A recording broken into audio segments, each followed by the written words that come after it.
isipan ko'y gulong-gulo.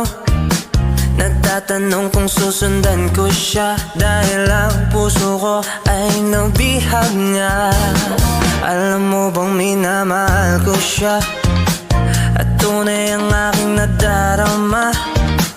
Kahit ako'y nagmumukhang tanga, ay ayos lang basta kasama siya.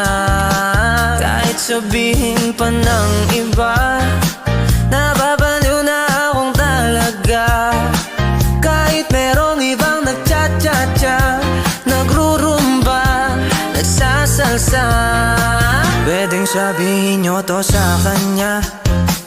Ang puso ko'y nahihirapan na.